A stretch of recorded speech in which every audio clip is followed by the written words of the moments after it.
말씀과 함께 교재 91쪽을 제가 읽겠습니다. 예수님께서 여러 가지 비유로 제자들에게 말씀하십니다. 11장 끝부분은 예수님에 대해 꼬투리를 잡고자 하는 적대자들의 모습이 기록되어 있습니다. 이들 때문에 예수님뿐만 아니라 제자들에게도 큰 부담이 되고 있었습니다. 이에 예수님께서는 제자들에게 성부 하나님의 보호가 반드시 있을 것임을 상기시켜 주십니다. 또한 어리석은 부자 비유와 깨어있는 종의 비유를 통해 다가오는 재난을 대비하는 바람직한 제자로서의 삶을 촉구하십니다. 아멘.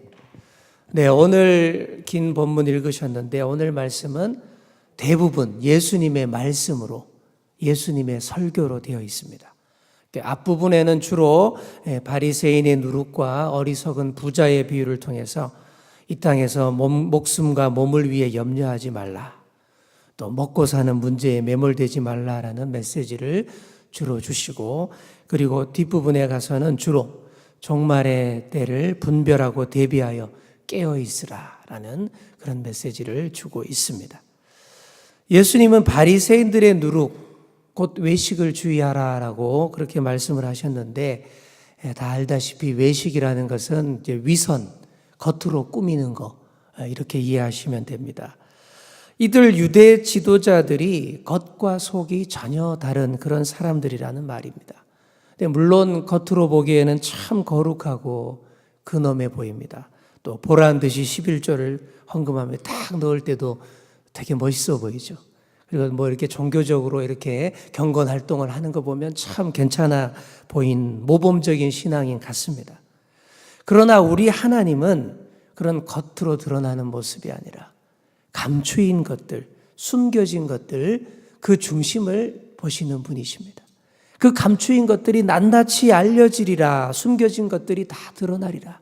우리 주님 그렇게 말씀하셨습니다. 또 우리 주님은 우리 머리카락이 몇 개인지 다 세실 정도로 아신다라고 말했습니다. 그러니까 무슨 말씀입니까? 겉모양이 아니라 우리의 중심이 중요한 것이고, 그 중심을 다 아시는 우리 아버지께 우리를 드러내 보여야 된다라는 그런 말씀입니다. 그리고 9절과 10절 말씀을 보십시오. 사람 앞에서 나를 부인하는 자는 하나님의 사자들 앞에서 부인을 당하리라. 누구든지 말로 인자를 거역하면 사하심을 받으려니와 성령을 모독하는 자는 사하심을 받지 못하리라. 이 땅에서 신앙생활을 할 때에 우리가 이 바리새인들처럼 외식하는 그런 종교인으로 꾸미지도 말고, 또 그런 세상 가운데에서 주눅들지도 말고 성령님을 따라서 당당하게 신앙생활을 하면 된다라는 그런 메시지를 주고 계십니다. 또 그 다음으로 물질 문제에 대해서 말씀을 하십니다. 이 땅에서 살아갈 때에 우리가 먹고 사는 문제, 재산 문제, 물질에 관련한 문제들이 사실 아주 중요합니다.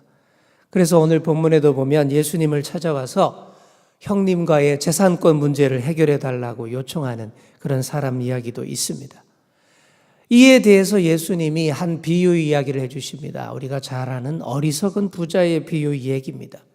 아무리 이 땅에서 성공해서 재물을 많이 쌓아두고 창고를 고쳐짓고 쌓아놓고 있어도 이 땅에서 천년 만년 살 것처럼 그렇게 행동하지만, 영혼의 주인 되시는 주님께서 갑자기 오셔서 그 영혼을 도로 찾으면 준비 안 된 인생은 말짱 헛것이 된다라는 그런 말씀하십니다. 자기를 위하여 아무리 많은 재물 쌓아두고 있어도 하나님 앞에 준비 안 되면 소용없다라는 얘기입니다. 사랑하는 성도 여러분, 세상의 것들에 집착하기보다 하나님 앞에 더 준비된 자들로 서시는 여러분 다 되시기를 소망합니다. 사실 이게 만만찮은 문제입니다. 세상 백성들도 마찬가지고 하나님 백성들도 세상살이의 염려와 걱정은 동일하게 주어지는 것입니다. 예수님 믿는다고 해서 이런 모든 어려움에서 그냥 벗어나는 거, 그런 건 아니죠. 다만 31절의 예수님 말씀처럼 그럼에도 불구하고 예수님의 제자들은 하나님 나라에 더 관심을 가지고 하나님 나라를 우선순위에 두며 살아가야 한다라는 그런 메시지입니다. 그래서 33절과 34절이 중요합니다. 우리 33절과 34절 함께 읽겠습니다. 시작. 너희 소유를 팔아 구제하여 낡아지지 아니하는 배낭을 만들라. 곧 하늘에 둔 바 다함이 없는 보물이니 거기는 도둑도 가까이 하는 일이 없고 좀도 먹는 일이 없느니라. 너희 보물이 있는 곳에는 너희 마음도 있으리라. 아멘.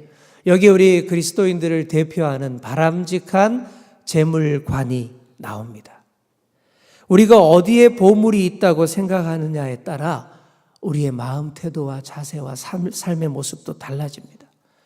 여러분, 여러분들이 생각하는 보물은 무엇입니까? 그리고 그 보물이 어디에 있습니까? 이게 참 중요한 문제라는 거죠. 은행 통장에 내 모든 보물이 다 있다라고 생각하는 그분은 오늘 밤에라도 이 세상을 떠나게 되면 그거 다 아무 소용없게 됩니다. 그리고 이 땅 위에 보물치고 이 땅 위에 재물치고 안 썩는 거 없습니다. 영원한 거 없어요. 진짜 보물은 영원해야 진짜 보물인데 영원한 보물은 저 위에 있는 것입니다. 그러니 사랑하는 성도 여러분, 본문 말씀처럼 낡아지지 않는 배낭을 만드시기 바랍니다. 하늘에 속한 배낭이고 영원한 것들을 담을 수 있는 그런 배낭입니다. 그래서 우리가 첫 번째로 이렇게 기도해야 되겠습니다. 주님, 예수 그리스도 안에서 영원히 썩지 않는 보물을 소유한 자로 살게 하여 주옵소서. 바로 이렇게 기도해야 할 줄 믿습니다.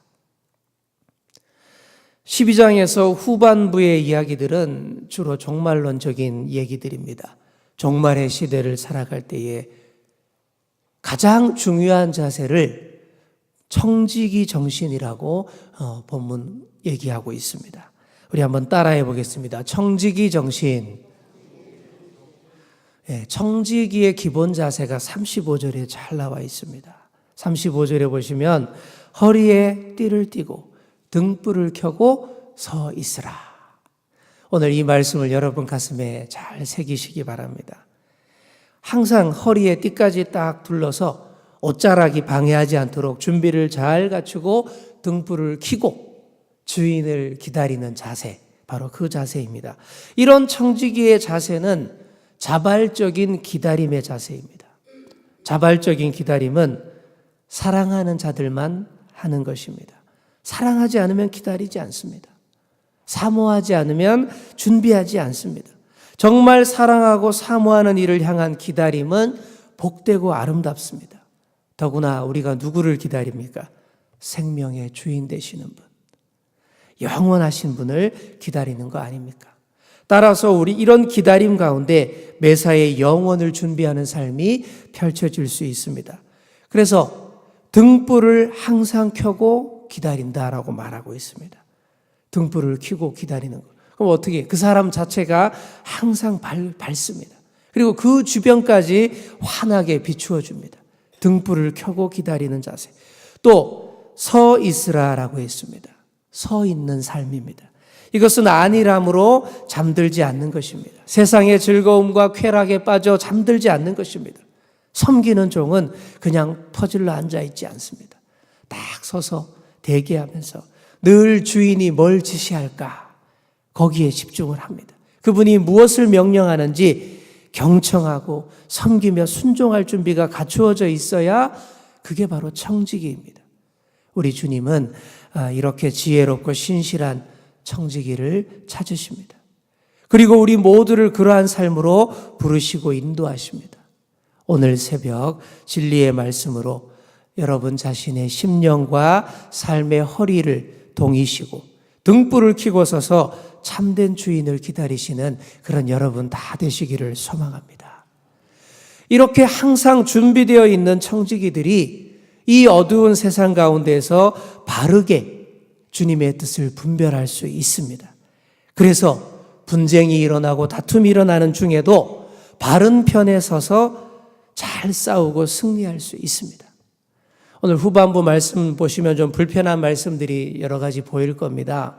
예수님이 뭐라고 말씀하십니까? 이 세상에 불을 던지러 왔고 세상에 화평을 주려고 온 것이 아니라 분쟁케 하려고 왔다. 뭐 이런 말씀들이 49절, 51절, 53절 등에 나옵니다.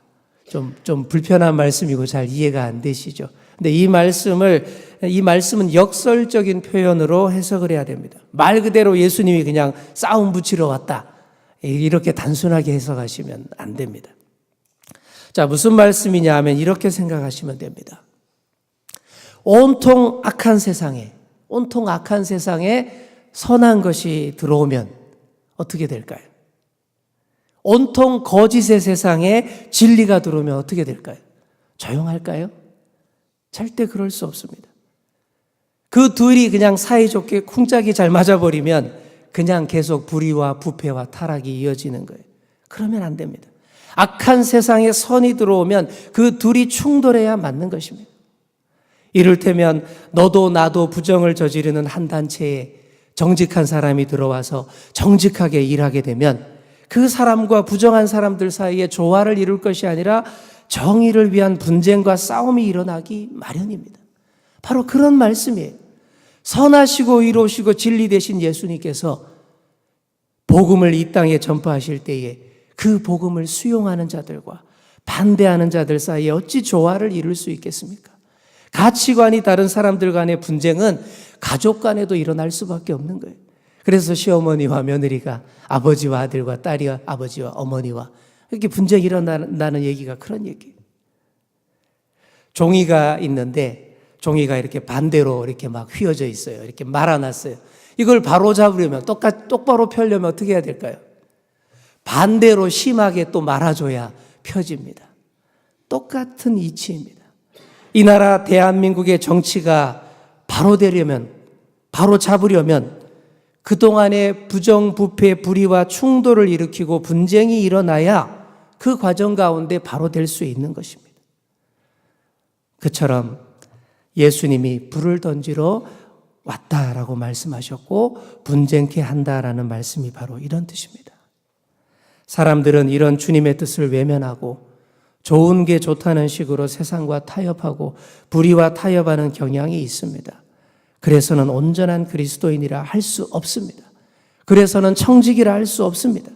허리에 띠띠고 등불 들고 주인을 기다리는 그런 종이라 할 수 없습니다. 사랑하는 성도 여러분, 청지기 정신으로 바르게 분별하며 힘들더라도 옳은 의의 길에 서서 싸우시는 그런 여러분 되시기를 소망합니다.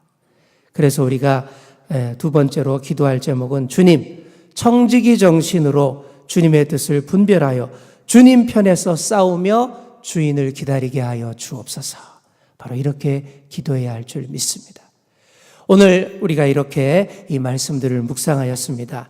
이 시간 우리 함께 간절히 주신 기도 제목들을 가지고 기도하시겠습니다. 첫째로, 주님, 예수 그리스도 안에서 영원히 썩음을 당하지 않는 보물과 재물을 소유한 자로 살게 하여 주시옵소서 기도하시고, 또 주님, 청지기 정신으로 주님의 뜻을 잘 분별하여 주님 편에서 싸우며 주인을 기다리는 삶 되게 하여 주시옵소서.